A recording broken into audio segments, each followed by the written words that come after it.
Hello, people of the internet, it's Amanda, and since there's no new episode of Miman Kesatsu for this week because of 24-hour Terebi, I'm here to talk about another drama that I'm also watching or just religiously waiting for each week for a new episode. I'm talking about Watadou or Watashitachi wa Douka Shiteiru, or There's Something Wrong with Us, which stars Yokohama Ryusei and Hamabe Minami.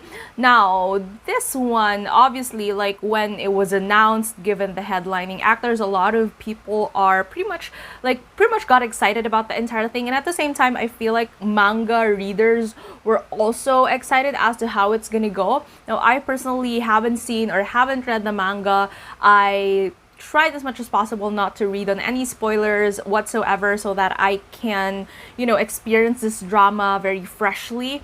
And that's basically what's happening. Now, I don't usually do this. Like, I've done this for a couple of dramas here and there, but I figured that, since it's kind of fun how I did it with Miman, where every week I talk about the episode, I figured that for some other dramas, maybe I'm going to do that as well, or I'm going to like clump certain episodes together. Like, for example, for this video, I'm going to be talking about episode 1 and episode 2 of the drama. And just gonna do this constantly, like bi-weekly, by-episode, or just cluster some episodes together and talk about it in a series of videos. But with that said, so there are going to be spoilers for this particular video, as usual with me. I'm going to be talking about the plot, some of the things that, I like, sort of not like, or anything like that I'm anticipating about this drama. Now, again, I don't know what the manga is gonna be, like what the manga is about, so I wouldn't be discussing that, but everything that I'm gonna be talking about for this particular drama is just based on what I'm viewing. So there's a fair warning there. So if ever I'm going to make like my guesses or my pitches here and there about where I think the plot is going, please know that, it's coming from a very uninformed place. Basically, the plot revolves around this very mysterious occurrence that happened back in the childhood of the characters of Hamabe Minami and Yokohama Ryusei. Now, Minami plays the role of Nao and Ryusei plays the role of Tsubaki, and basically they met back when they were children, when Nao's mom was working as an artisan or a wagashi artisan for the family of Tsubaki, which is Kogetsu-an. Now, Kogetsu-an is this prestigious wagashi shop. Wagashi is basically a Japanese confection, Japanese traditional sweets that is usually eaten with traditional tea, and they're crafted very beautifully in a way, so it's often used in a lot of more formal ceremonies or gifting or anything like that that's very specialized. So if you're also into that kind of thing, like just a traditional or just aesthetics and the traditional aspect of these types of things, this drama first and foremost initially puts that at the forefront, and it would really intrigue I think even casual viewers who are pretty much just into Japanese culture and not necessarily just right off the bat just J-drama. So that's putting it out there. Now, what's interesting is that instead of this just being a cooking drama, obviously there has to have a little bit of twist in there, and the overarching theme for this one is that back when they were younger, so someone killed the father of Tsubaki, who is the master of Kogetsu-an, and when Tsubaki was young, he pointed at the mother of Nao. And the mother of Nao, she was arrested for it, and she eventually died, where people were thinking that, she's a murderer. Tsubaki and Nao, they're pretty much very close friends when they were growing up, because Tsubaki, even if he's the master's son, they often hang out with each other and make wagashi together. But Nao was banished from Kogetsu and after what happened, after the whole circumstance when the murder happened. So there's that. Now, a couple of years later, 15 years later, Nao is obviously struggling, but she still loves wagashi, creating it, and just the craft and the creativity behind it. And because of a couple of circumstances, her paths come across Tsubaki again and they meet. And I have to say, every single time, whether they're alone or together on screen, Yokohama Ryusei and Hamabe Minami just visually on screen can be too much sometimes. Like they're so visual, it's annoying. And the thing is, they're visual, but at the same like they're visually pleasing, but at the same time, like they also know how to command the scene. Like it's not just pretty faces there, that's very blank or something. They definitely offer like some intensity in terms of the scenes that they're doing, so that makes it really interesting.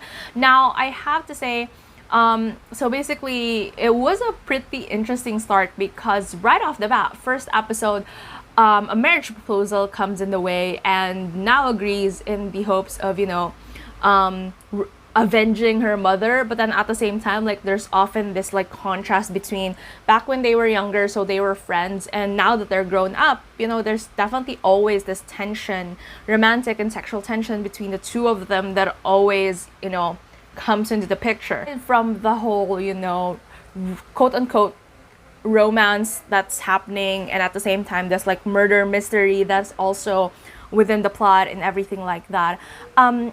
It is quite chunky. Like if you watch it, you would feel like, what the heck is going, like everything sometimes feels so fast paced, and then on other times it feels like it's a very laid back. So the narrative itself, like it's definitely very choppy. It's not one of those things that people might expect, for things to unravel in their own time, but it's really more of just like this after this after this, things are happening. So if you're not a fan of that particular storytelling, I feel like definitely it would feel kind of off. But again, I feel like the things with these types of dramas is because how J-dramas, like if you're familiar with how J-dramas operate, and at the same time like that it's coming from a source material that already has its own like fan base, it's quite understandable to see why some scenes feel chunky, or why it feels like one event is jumping or escalating so quickly from one another.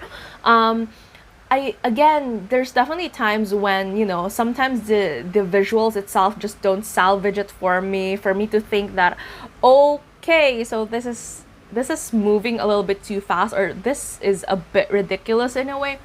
There's definitely those types of moments, but if you're just in it for, just casual viewing and just absorbing all the heart-racing doki-doki moments, and then sometimes weird-ass moments of this particular drama, I feel like this is something that people are definitely going to actively like.